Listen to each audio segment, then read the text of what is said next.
देखिए, ऑपरेशन सिंदूर खत्म नहीं हुआ है, स्थगित है और साथ ही पाकिस्तान की इंटरनेशनल बेइज्जती वो जारी है। दुनिया के हर मंच पर पाकिस्तान पिट रहा है। एक तरह हर दिन ये सच्चाई सामने आ रही है कि ऑपरेशन सिंदूर में भारतीय वायुसेना के प्रहार से पाकिस्तान तबाह हुआ और दूसरी ओर पाकिस्तान दुनिया में जहां जा रहा है वहां पाकिस्तान को मुंह की खानी पड़ रही है। आतंकवाद के खिलाफ भारत का संदेश देने के लिए जो प्रतिनिधिमंडल दुनिया के अलग अलग देशों में गए, उन्होंने साफ कहा भारत आतंकवाद के खिलाफ अब समझौता नहीं करेगा। पूरे विश्व ने भारत के पक्ष का समर्थन किया और दूसरी ओर पाकिस्तान है, वो जब भी भारत के ऑपरेशन सिंदूर पर सवाल उठाता है, बदले में करारा जवाब पाता है। और सबसे ताजा उदाहरण बिलावल भुट्टो का। अमेरिका में बिलावल भुट्टो की बड़ी बेइज्जती हुई है। पत्रकार ने ही बिलावल भुट्टो के झूठ की पोल खोल दी। यूनाइटेड नेशंस में प्रेस कॉन्फ्रेंस में पाकिस्तान के झूठ का पर्दाफाश हुआ। बिलावल की तरफ से कहा गया कि भारत में मुसलमानों को बदनाम किया जा रहा है। अमेरिका में पत्रकार ने बिलावल का दावा गलत ठहरा दिया। पत्रकार की तरफ से कहा गया भारत में मुस्लिम अफसर ने ब्रीफिंग की थी। पत्रकार की बात का जवाब नहीं दे सके बिलावल भुट्टो। पहले आप सुनिए जरा क्या हुआ। I must emphasize that the global community today is less safe post this ceasefire, post this conflict in India, than we were before. And that's simply because the threshold for a full-blown military conflict between two nuclear-armed states has come down, has not gone up.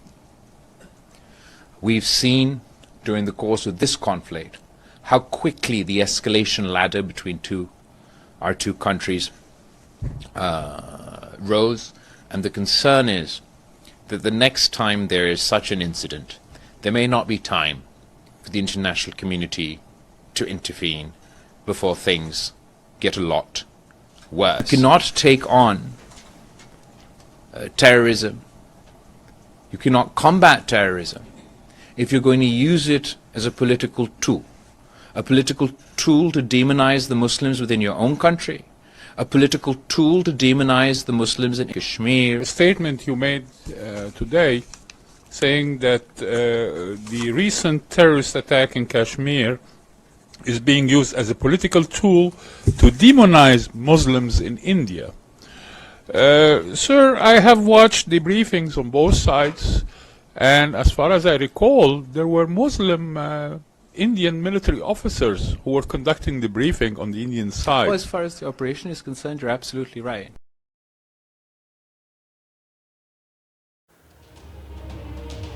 देखिए, पाकिस्तान जो है वो खुद को पाक साफ बताने की बहुत कोशिशें कर रहा है, लेकिन उसके नेता जैसे ही मुंह खोलते हैं वो खुद ही पाकिस्तान को फंसा देते हैं, क्योंकि भारत ने तो हर मंच पर पाकिस्तान की पोल पहले ही खोली है। जो घटना पहलगांव में हुई, उस घटना को लेकर के, देश को लेकर के, और जो विक्टिम का परिवार है उसको लेके कंडोलेंस सब जगह था। इंडिया जिस हिसाब से टेररिस्ट इंफ्रास्ट्रक्चर को प्रिसीजन के साथ खत्म किया, जो सिविलियन को टारगेट नहीं किया, उसको भी अप्रिशिएट किया। एक बात हम लोगों ने जरूर वहाँ आग्रह किया हर एक जगह, जिसका कि एक तरह से समर्थन भी था, कि जो पाकिस्तान को फाइनेंशियल एक्शन टास्क फोर्स जो है, पहले भी जो टेररिस्ट फंडिंग होता है किसी कंट्री के द्वारा, उसको ग्रे लिस्ट में या ब्लैक लिस्ट में डालते हैं, तो उसका पाकिस्तान 2018 से 22 तक उसमें था, तो उसको दोबारा जुलाई में मीटिंग है, उसमें सपोर्ट होना चाहिए।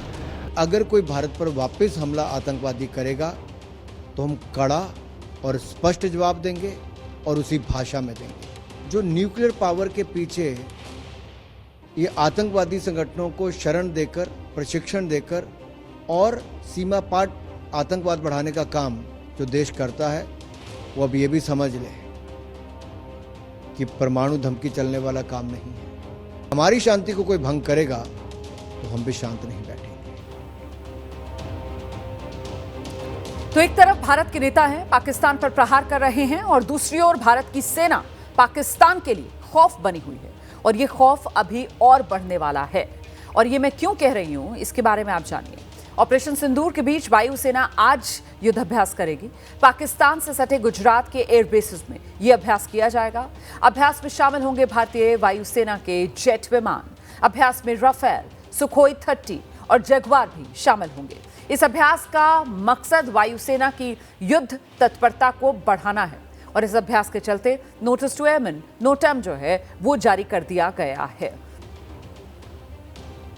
तो भारत ने पाकिस्तान के कितने एयरबेसेस तबाह किए? पाकिस्तान इसको छिपाता है, लेकिन फिर कुछ ऐसा करता है कि अपने ही झूठ में खुद फंस जाता है। एक बार फिर पाकिस्तान ने अपनी तबाही के खुद सबूत दिए हैं। दरअसल पाकिस्तान की एयरफोर्स ने टेंडर जारी किए हैं। एयरबेस रिपेयर और मेंटेनेंस के लिए ये टेंडर निकाले गए हैं। भारत के हमले के बाद पाकिस्तान ने अपने एयरबेसेस की मरम्मत के लिए ये टेंडर निकाले हैं। भारत के हमले में तबाह हुए थे पाकिस्तान के कई एयरबेस। ये टेंडर ऑनलाइन है, कोई भी इन्हें देख सकता है। ये टेंडर का नोटिस हम आपको दिखा रहे हैं। ये सबूत है पाकिस्तान ने दुनिया को खुद दिया है कि उसके एयरबेसेस तबाह हुए हैं, तभी तो मरम्मत की जरूरत है। तो देखिए किस तरीके से ये पाकिस्तान के रावलपिंडी का चाहे एयरबेस हो, चाहे पेशावर में, चाहे हैदराबाद में, कराची में, ये अलग अलग जो एयरबेसेस हैं वहां के लिए पाकिस्तान की वायुसेना ने टेंडर निकाले हैं मरम्मत करवाने के लिए।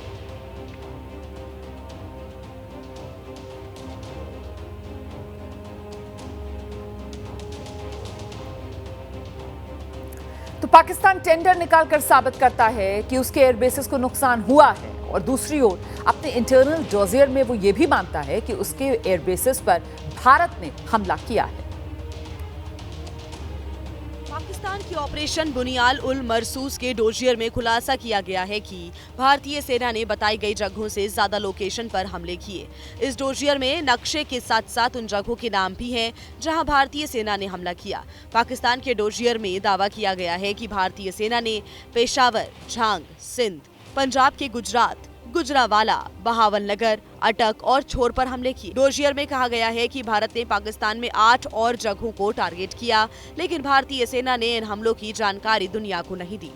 पाकिस्तान ने माना है कि भारतीय फौज ने ऑपरेशन सिंदूर के तहत उसके 20 नहीं बल्कि 28 ठिकानों को निशाना बनाया था।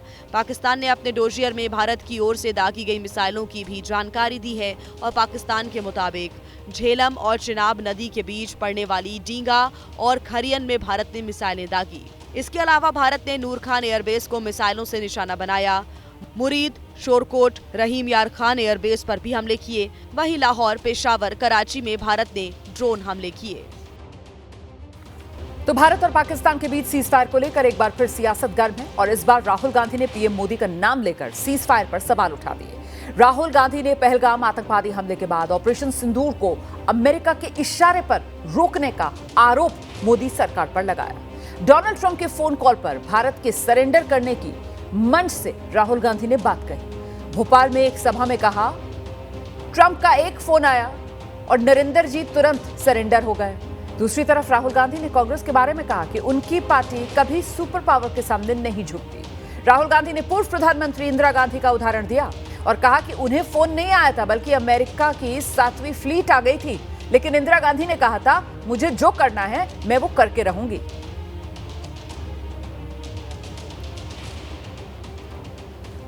तो ये राहुल गांधी का बयान और इस बयान के बाद असम सरकार में कैबिनेट मंत्री अशोक सिंघल ने सोशल मीडिया पर एक पोस्ट किया है जिसमें उन्होंने राहुल गांधी की तस्वीर पाकिस्तान के फील्ड मार्शल आसिम मुनीर के साथ दिखाई है और लिखा है राहुल गांधी का एक ही एजेंडा है, निशाने पाकिस्तान लेने का।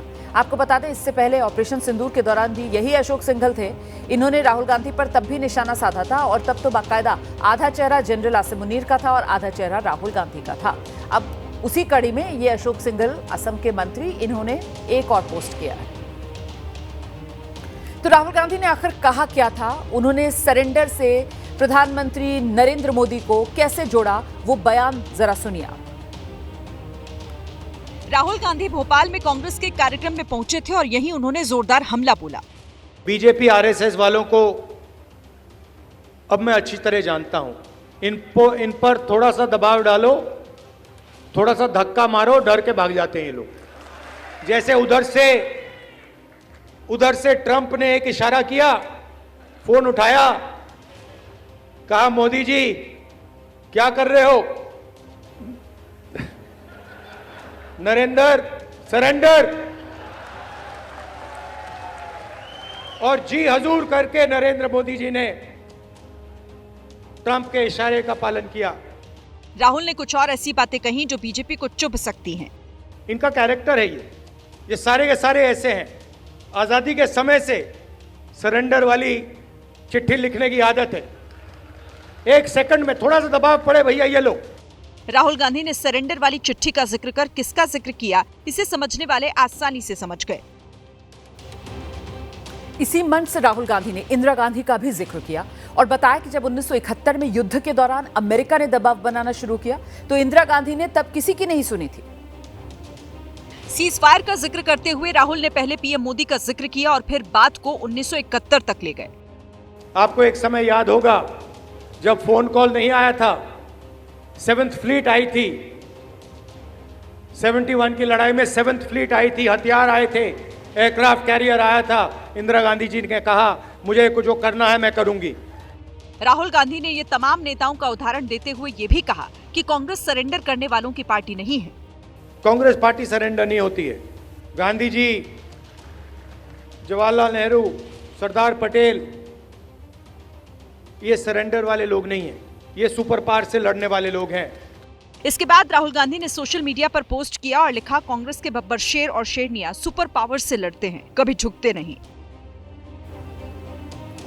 ऑपरेशन सिंदूर को लेकर राहुल गांधी के बयान पर बीजेपी हमलावर है। बीजेपी ने कहा कि सरेंडर शब्द ये तो कांग्रेस को शोभा देता है। राहुल गांधी ने कहा कि सीज फायर का फैसला लेकर पीएम ने सरेंडर कर दिया। भोपाल में दिए गए राहुल गांधी के बयान के बाद बीजेपी भड़की हुई है। पार्टी ने राहुल गांधी पर पलटवार में थोड़ा भी वक्त नहीं लगाया। पार्टी प्रवक्ता सुधांशु त्रिवेदी ने कहा कि सरेंडर शब्द कांग्रेस को ही शोभा देता है। मैं राहुल गांधी जी को बता देना चाहता हूं सरेंडर होता क्या है। राहुल जी, आपने 15 जुलाई 2011 को यह बोला था कि आतंकवाद को काबू नहीं पाया जा सकता, ये था आतंकवाद से सरेंडर। 26/11 के हमले के बाद आपने फौज को कार्रवाई की अनुमति नहीं दी आपकी सरकार ने, ये होता है सरेंडर। 1971 में 93,000 फौजी हमारे पास थे, उसके बाद भी इंदिरा जी की सरकार में पीओके सरेंडर। 1948 में संयुक्त राष्ट्र के आगे पंडित नेहरू का ऐसा सरेंडर कि आधा कश्मीर सरेंडर, और आजादी के समय 1/3 देश सरेंडर। बीजेपी यही नहीं रुकी। राहुल गांधी पर निशाना साधते हुए बीजेपी ने फिर आरोप लगाया कि राहुल गांधी पाकिस्तान परस्त हैं। जिस समय डोकलाम का विषय चल रहा था, जब लॉकजैम था इंडिया और चाइना का, तो राहुल गांधी का पूरा परिवार भारत के विरुद्ध जासूसी करते हुए पकड़ा गया था। जिस प्रकार के भाषा का प्रयोग राहुल गांधी कर रहे हैं, जिस प्रकार के सवाल राहुल गांधी बार बार पूछ रहे हैं, मुझे तो पूरा शक है कि कहीं ये चीन और पाकिस्तान के पेड एजेंट तो नहीं है। राहुल गांधी के बयान के बाद वार पलटवार का दौर जारी। भारतीय जनता पार्टी राहुल गांधी पर हमलावर है, कह रही है कि राहुल गांधी का दिल पाकिस्तान के लिए धड़कता है। कांग्रेस का कहना है कि सरकार को बयान जारी करके बता देना चाहिए कि कौन झूठ बोल रहा है। राहुल गांधी जी की कथनी में उनके संस्कार झलकते हैं, जो देश के प्रधानमंत्री के खिलाफ इस तरीके की अभद्र टिप्पणी करता है। परंतु राहुल गांधी, जिनका दिल पाकिस्तान के लिए धड़कता है, उनसे यही उम्मीद की जा सकती है, क्योंकि जो व्यक्ति अपनी दादी इंदिरा गांधी जी को जब पुष्पांजलि अर्पित करता है उनकी मूर्ति पर, तो ना वो जूते उतारता है। इस सबसे यही स्पष्ट होता है कि राहुल के संस्कार पाकिस्तान प्रेम के हैं। इस गैर संस्कारी राहुल गांधी को देश की जनता एक पाकिस्तान के एजेंट के रूप में भी देखती है। जो उन्होंने बोला, ठीक है, उनको तो पता है, सीडीएस को सारी चीजें पता है, क्या नुकसान हुआ, क्या फायदा हुआ, उनको ये था, तो उन्होंने अपनी बात बोली। उसके बाद हो सकता है कोई ना कोई प्रेशर आ गया हो उनके कोई दूसरी बात बोलने के लिए, तो ये तो चल ही रहा है, यहाँ गवर्नमेंट के उसमें ये है। अगली खबर का रुख कर रहे हैं। ये खबर मध्य प्रदेश से है, सीहोर से, जहां नाबालिग से दुष्कर्म किया गया और उसके बाद उसकी हत्या कर दी गई। इस मामले में अब पुलिस ने एक्शन लिया है। कान्हा उर्फ कुलदीप सोलंकी नाम के मुख्य आरोपी समेत 2 आरोपियों को गिरफ्तार किया गया है। आपको बता दें कि सीहोर में दरिंदगी के बाद नाबालिग की हत्या का मामला सामने आया।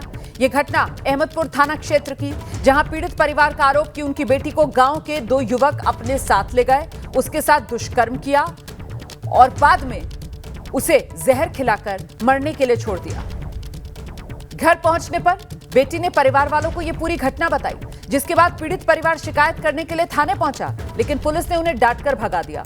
जब बच्ची की तबीयत बिगड़ने लगी तो पीड़ित परिवार नाबालिग को लेकर भोपाल पहुंचा, जहां अस्पताल में उसकी मौत हो गई। इसके बाद पीड़ित परिवार वापस जब अपने गांव लौटा तो आक्रोशित ग्रामीणों ने थाने के सामने शव रखा और आरोपियों की गिरफ्तारी की मांग की, लेकिन तब भी उन्हें इंसाफ सीधे सीधे नहीं मिला, बल्कि पुलिस ने उन पर लाठियां भांज दी।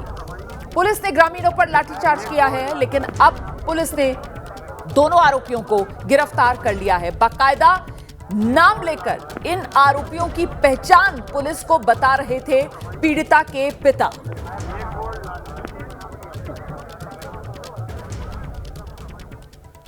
मगरदी खुर्द की एक बच्ची के द्वारा जहर खाने के पश्चात हॉस्पिटल ले जाया गया। यहाँ से रेफर करके और उनको भोपाल हिमीदिया हॉस्पिटल ले जाया गया। वहाँ पर उनकी डेथ हो गई। जैसी डेथ हुई, परिजन लड़की का शव लेकर थाने के सामने बैठ गए थे।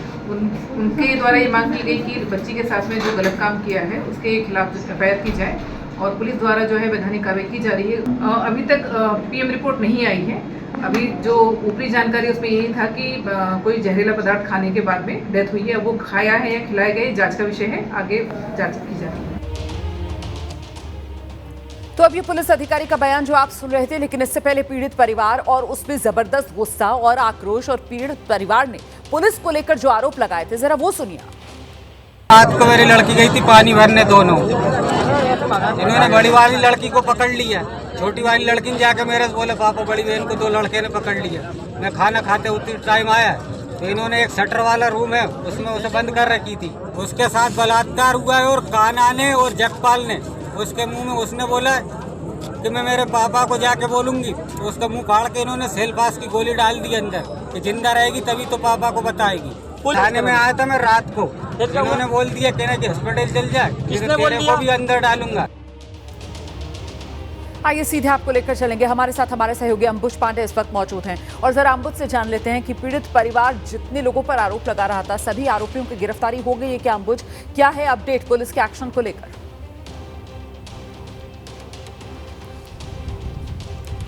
जी देखिए रोमाना, अभी तक जो पुलिस की तरफ से जानकारी आई है, दोनों आरोपियों को जिनके ऊपर आरोप है उनको गिरफ्तार कर लिया गया है, उनसे पूछताछ चल रही है। फिलहाल इस मामले को लेकर के जिस तरीके का आक्रोश था, उसके बाद जिस तरीके से पूरा मामला था कि पीड़ित परिवार पुलिस थाने पहुंचता है इस पूरे मामले की रिपोर्ट दर्ज कराने के लिए, लेकिन बहुत लंबे समय तक रिपोर्ट नहीं दर्ज कराई जाती है। जब और ऊपर से पुलिस जो है लाठीचार्ज जैसी कार्रवाई करती है पीड़ित परिवार पर। जब और लोग इकट्ठे होते हैं, गांव के और लोगों में आक्रोश बढ़ता है, तब जाकर के पुलिस इस पूरे मामले में रिपोर्ट दर्ज करती है। अब जबकि दबाव बना है, अब जबकि इस पूरे मामले को लेकर के राजनीतिक प्रतिक्रियाएं भी आ रही हैं, सवाल भी उठ रहे हैं पुलिस के एक्शन को लेकर के, तब पुलिस अब एक्शन में आई है। दोनों आरोपियों को गिरफ्तार किया गया है जो अभी जानकारी मिल रही है, और दोनों से पूछताछ की जा रही है। फिलहाल इस पूरे मामले को लेकर के जो पोस्टमार्टम की रिपोर्ट है उसका अभी भी इंतज़ार हो रहा है, लेकिन जो आरोप परिवार लगा रहा है वो बेहद गंभीर हैं कि नाबालिग लड़की पर 2 लोग बलात्कार करते हैं और उसे ज़बरदस्ती जहर खिलाया जाता है। परिवार जब पुलिस के पास पहुंचता है तो परिवार की सुनवाई नहीं होती है, बल्कि वहां पर लाठीचार्ज कर दिया जाता है उन लोगों के ऊपर जो इंसाफ मांगने के लिए पुलिस के पास पहुंचे। तो ऐसे में गंभीर सवाल प्रदेश की कानून व्यवस्था पर भी उठते हैं। जी अभी मुझे ये बताइए अंबुज कि परिवार की तरफ से गंभीर आरोप पुलिस पर भी लगाए जा रहे हैं। कटघरे में पुलिस वाले भी हैं कि पहले जब जाते हैं वो थाने में तो पहले तो उनको डांट डपट कर वापस भेज दिया जाता है, उसके बाद जब वो अपनी बेटी को इलाज कराने के लिए भोपाल लेकर जाते हैं तो वहां जब वो दम तोड़ देती है, वापस आते हैं पुलिस वाले, तब कहते हैं कि शिकायत दर्ज करो शव रखकर पुलिस स्टेशन के सामने, तो पुलिस बाकायदा वहां पर लाठियां भांज देती है। आखिरकार क्या जो थाने के पुलिस वाले जिन्होंने ऐसी लापरवाही या ऐसी संवेदनहीनता इस मामले में दिखाई है, उन पर भी किसी तरीके का कोई एक्शन लिया गया है क्या, या लिए जाने की तैयारी है क्या? देखिए रोमाना, अब तक अगर हम दोषी पुलिस वालों के या जिन पुलिस वालों ने इस पूरे मामले में गंभीरता नहीं दिखाई थी उन पर कार्रवाई की बात करें तो कोई कार्रवाई अभी तक नहीं हुई है। लेकिन जो पुलिस के सीनियर अधिकारी हैं, चाहे एसपी हों चाहे एडिशनल एसपी हों, अब पूरे मामले का संज्ञान ले रहे हैं। उनके निर्देशों पर ही पूरी कार्रवाई हो रही है। पुलिस तत्परता से अब आरोपियों को भी पकड़ा है। लेकिन आपने बिल्कुल ठीक कहा कि इस मामले में पुलिस की भी अकाउंटेबिलिटी बनती है। जिस तरीके से पहले पीड़ित परिवार को वहां से भगाया गया, फिर पीड़ित परिवार ने जब बच्ची का शव रख करके प्रोटेस्ट किया तब उन पर लाठीचार्ज किया गया। ऐसे पुलिस वालों पर भी कार्रवाई की ज़रूरत है, जो कि अभी तक देखने को नहीं मिली है। लेकिन उम्मीद की जा रही है कि जिस तरीके का अब दबाव बन रहा है तो ऐसे दोषी पुलिसकर्मियों पर भी कार्रवाई निश्चित तौर पर देखने को मिलेगी। जी, मोहाली में जासूसी के आरोप में यूट्यूबर की गिरफ्तारी। यूट्यूबर का नाम जसबीर सिंह। जसबीर सिंह पर पाकिस्तान के लिए जासूसी का आरोप है। जान महल नाम से एक यूट्यूब चैनल चलाता है जसबीर सिंह। ज्योति मल्होत्रा से भी संपर्क में था ये यूट्यूबर जसबीर सिंह। तो एक और यूट्यूबर जसबीर सिंह, और अब वो जासूसी के आरोप में कटघरे में। मोहाली में जासूसी के आरोप में यूट्यूबर जसबीर सिंह की गिरफ्तारी हुई है। तो अभी तक तो यूट्यूबर ज्योति मल्होत्रा का नाम सामने आया था, और अब एक और यूट्यूबर है, इसका नाम जसबीर सिंह है। और जो बड़ी खबर सामने आई है वो ये कि ज्योति मल्होत्रा के संपर्क में भी था ये यूट्यूबर जसबीर सिंह। सीधे आपको लेकर चलेंगे, हमारे साथ हमारे सहयोगी सचिन इस वक्त मौजूद हैं। जरा डिटेल्स लेते हैं सचिन से। सचिन, जरा बताइए किस तरीके से जो एजेंसियां हैं वो जसबीर सिंह तक पहुंची, ये कैसे शक के दायरे में आया? सचिन।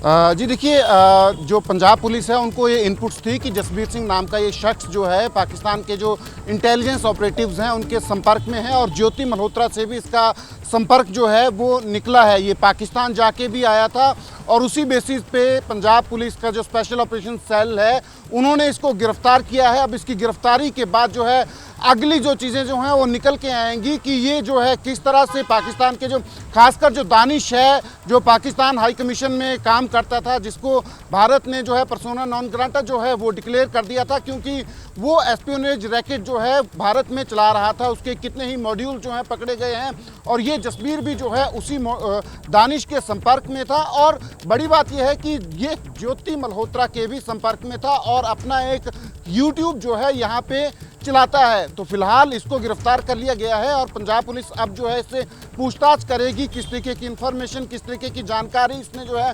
पाकिस्तान में जो इन्फॉर्मर्स हैं, ISI के जो एजेंट्स हैं, उनसे साझा की है। अच्छा, क्या जसबीर को लेकर कोई जानकारी, जिस तरीके से यूट्यूबर ज्योति मल्होत्रा हो या फिर शकूर खान हो, सचिन, ये कहीं ना कहीं यहाँ पाकिस्तानी जो एम्बेसी थी उसमें वो जो दानिश नाम का एक व्यक्ति था उसके संपर्क में थे, तो क्या जसबीर को लेकर भी इस सिलसिले में कोई खबर सामने आ रही है क्या? और क्या जसबीर भी पाकिस्तान गया था?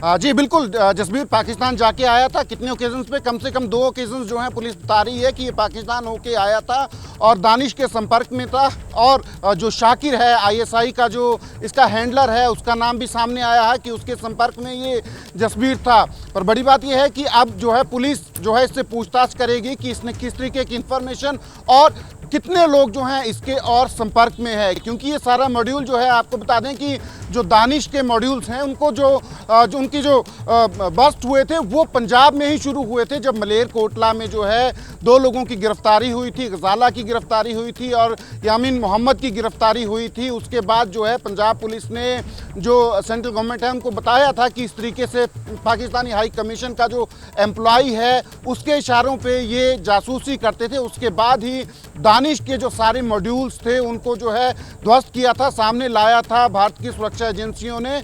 अब जो है जसबीर का नाम भी इसमें सामने आया है। तो जसबीर के साथ कितने लोग संपर्क में थे पंजाब में या बाकी जगह पे, ये भी तमाम चीजें जो हैं पता लगाएगी पुलिस।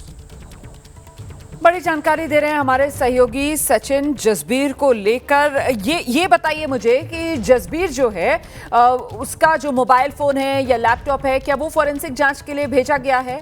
और कब से जसबीर जो है वो पाकिस्तान के आईएसआई के संपर्क में आया? कितने वक्त से वो भारत को नुकसान पहुंचाने में लगा हुआ था? इसको लेकर कोई डेडलाइन सामने आ रही है क्या अभी तक, सचिन? जी देखिए, पंजाब पुलिस की तरफ से अभी ये तो नहीं बताया गया है कि कितने समय से जसबीर जो है पाकिस्तान के इंटेलिजेंस ऑपरेटिव्स हैं उनके संपर्क में था। पर जिस तरीके से ये जानकारी सामने आई है कि जसबीर जो है शाकिर के संपर्क में था और ज्योति मल्होत्रा के संपर्क में था, दानिश के संपर्क में था, तो निश्चित तौर से लंबे समय से ये जसबीर जो है संपर्क में था पाकिस्तान के जो इंटेलिजेंस ऑपरेटिव्स हैं। और ये एक बड़ा रैकेट जो है ये हो सकता है, जो जासूस हैं, जो एस्पियोनेज रैकेट जो है यहाँ पे चला रहे हैं। और पंजाब पुलिस जो है इसकी डिटेल्स में जो है इन्वेस्टिगेशन कर रही है।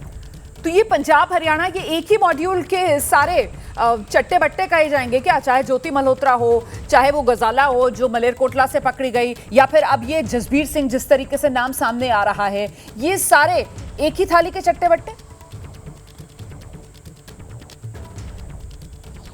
जी बिल्कुल, ये मॉड्यूल जो हैं दरअसल दानिश ने ही सारे डेवलप किए हैं। दानिश का नाम जो है जब मलेरकोटला में जिन जासूसों को पकड़ा था उसके बाद सामने आया था, और उसके बाद ये सारा जो एस्पियोनेज रैकेट हैं जिनको दानिश चला रहा था, ये अलग अलग मॉड्यूल्स हैं। हमने जब मलेरकोटला पुलिस से भी बात की थी तो मलेरकोटला पुलिस ने हमें बताया था कि जो दानिश है वो अलग अलग मॉड्यूल चलाता है। जैसे मलेरकोटला में जो जासूस पकड़े गए थे उनको बिल्कुल भी जानकारी नहीं थी कि दानिश जो है इस तरीके से अलग जो जासूस हैं उनसे भी काम करवा रहा है। तो ये दानिश का मोडस ऑपरेंडी था और जसबीर भी एक मॉड्यूल का हिस्सा इसमें था। अच्छा, मुझे ये बताइए सचिन कि अभी तक ये जितने चेहरे जासूसों वाले सामने आ रहे हैं, इसमें एक ज्योति मल्होत्रा का चेहरा है जो एक बड़े चेहरे के तौर पर उभर कर सामने आई जासूसी के, भारत को नुकसान पहुंचाने के, और मोटे तौर पर जो उसकी भूमिका नजर आई कि वो पाकिस्तान तक संवेदनशील जानकारियां पहुंचाती थी, जगह जगह जाती थी संवेदनशील इलाकों में, बॉर्डर वाले इलाकों में, और वहां जाकर वो वीडियोस बनाती थी। इस बीच ये तस्वीर जो मैं आपको दिखा रही हूं, दरअसल ये 1 साल पुराना एक वीडियो है। इसमें आप जसबीर को भी देख रहे हैं और वो देखिए नीले सूट में ज्योति मल्होत्रा भी नजर आ रही है। तो ये दोनों जो हैं वो पाकिस्तान गए थे और उस समय का ये इन दोनों का वीडियो है, जैसा कि अभी हमारे सहयोगी सचिन बता रहे थे। सचिन जरा एक बार फिर से बताइए कितनी बार ये जसबीर जो है वो पाकिस्तान गया है? और ये तो एक बार लग रहा है साथ में भी गए हुए हैं ज्योति मल्होत्रा और जसबीर पाकिस्तान। सचिन? जी बिल्कुल बिल्कुल, जसबीर जो है पाकिस्तान जाके आया है। जो फिलहाल जानकारी हमें आ रही है लेटेस्ट की कम से कम 3 बार ये पाकिस्तान जाके आया था। और ज्योति मल्होत्रा के साथ जो है ये पाकिस्तान गया था या नहीं, ये पंजाब पुलिस जो है इसको क्लियर करेगी अभी। और कितने समय से ये एस्पियोनेज में ये तो वीडियो आ गया है ना सचिन, ये वीडियो है जो अभी एबीपी न्यूज पर हम चला रहे हैं। यहाँ लाहौर का ये वीडियो है, पिछले साल का वीडियो है, और इस वीडियो में ज्योति मल्होत्रा भी नजर आ रही है और जसबीर भी नजर आ रहा है, दोनों नजर आ रहे हैं। पिछले साल लाहौर का ये वीडियो है। सचिन?